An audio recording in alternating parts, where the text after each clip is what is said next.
I can't tell you how many times I sat in a doctor's office, holding back tears. I knew something was wrong, but the labs and the blood work, they said I was fine. I'd walk out exhausted, frustrated, and sometimes more confused than when I walked in. But then I'd get to my car and immediately think, shit, I forgot to tell them. Fill in the blank. If this sounds familiar, then keep listening. Welcome to Untamed and Unfiltered Wellness, the podcast where we're tearing up the rule book of conventional wellness because one size fits all never fits anyone. I'm your host, Jo Swenson, integrative health coach, herbalist, and the CEO and founder of Olivia Bell Wellness. In this week's episode, I talk about what I wish I had told my doctors and what you can start doing to advocate for yourself at your next doctor's appointment. It's about learning how to show up prepared, confident, and calm so you can actually get the help you need. For years, the focus of my doctor's appointments were on lab numbers, quick symptoms, and medications. But there were no other questions. No one asked about my sleep, how my body reacted to pressure, or what my daily routine looked like. And I didn't speak up either because I thought those details didn't matter, and after all, they're the experts. Now, I know without a shadow of a doubt that the way we live, think, and rest are huge pieces of the puzzle. Your lived experience and your body knowledge are valid evidence that need to be communicated in your doctor's office. These conversations matter.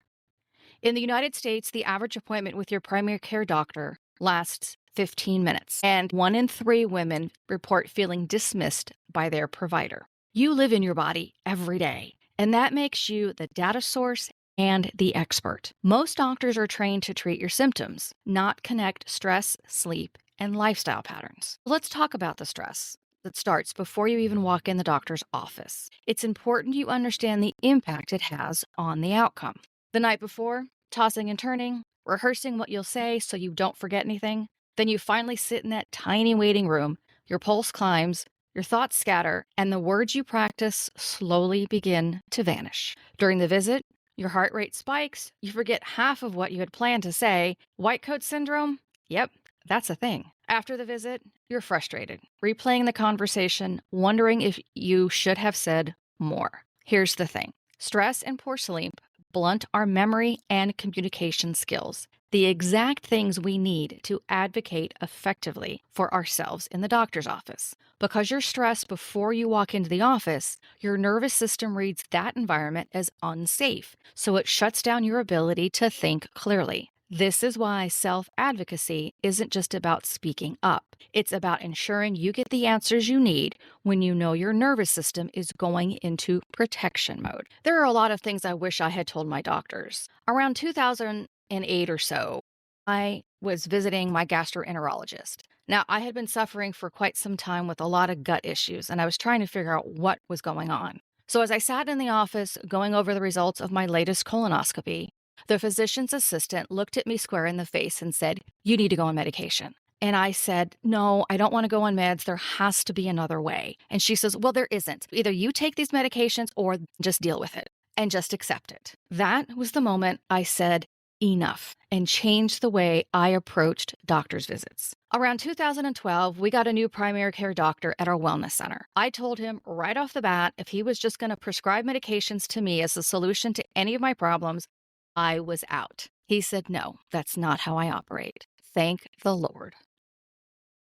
Your body speaks in patterns. The more you track them, the clearer your story becomes. These are the types of details that can change the direction of your appointment. So how do you advocate for yourself? There's 4 things that you need to do. Track and journal, figure out your priorities, ask why, and speak your intuition. So what are you tracking?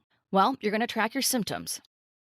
What they are, their intensity, their frequency, and if something helps or makes them worse. You're going to track food and hydration, movement and rest. Write down your sleep, your stress, and your energy and any changes that happen. So your sleep, what time do you go to bed? What time do you wake up? Are you waking up more often during the night? How's your energy when you wake up in the morning? And your stress triggers. Are you having a lot of arguments because your mood is off? You have a lot of stress at work? Are you reaching for food when you're stressed? Or you're relying on caffeine for your energy? These are important things to keep track of. Number 2, pick your top 3 priorities or less, but go in knowing what you want addressed. You know the time is limited, so focus on what you want answers to. Number 3, Ask why. Don't accept vague answers. If advice feels off, say so or ask for another opinion. Number 4, speak your intuition. Remember, you are the expert on your body. The doctor is a consultant, not the narrator of your story. I underestimated how much emotional strain was showing up as physical symptoms and what made them worse or better. I knew something was off but stayed quiet, which is why I changed my approach to my doctor's visits. If you want a simple way to track it all, we have the Doctor Visit Advocacy Kit. It's a digital download to help you go to your appointments prepared instead of panic. The link is on our website at oliviabellwellness.com. We can't always control how long an appointment lasts, but we can control the energy we bring into it. Here are some things you can do at your next appointment to reduce your stress and get the answers that you deserve. Number 1, walk in grounded. Do some breathing exercises, either in the car, in the elevator, in the waiting room. Remember, your story, your patterns, and your lived experience are valid forms of data. When you speak from a grounded place, you're being clear and factual. Number 2, bring your notes. Advocate for yourself and refuse to be rushed off. Number 3, you can pause and take a breath or simply tell the doctor, I need a minute to think about this. And you're not being rude when you say that. Number 4, ask questions. Can you explain why you're recommending that? Or what are my other options? Or can we take a look at possible stress-related, food-related, sleep-related causes? And if you're not comfortable, tell them that.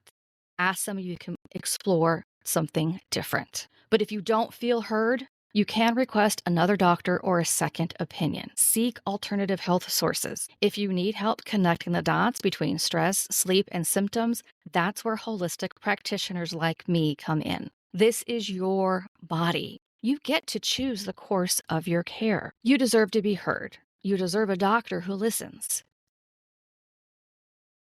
If you've been feeling off and can't quite piece together why, start with body awareness. Start with writing it down.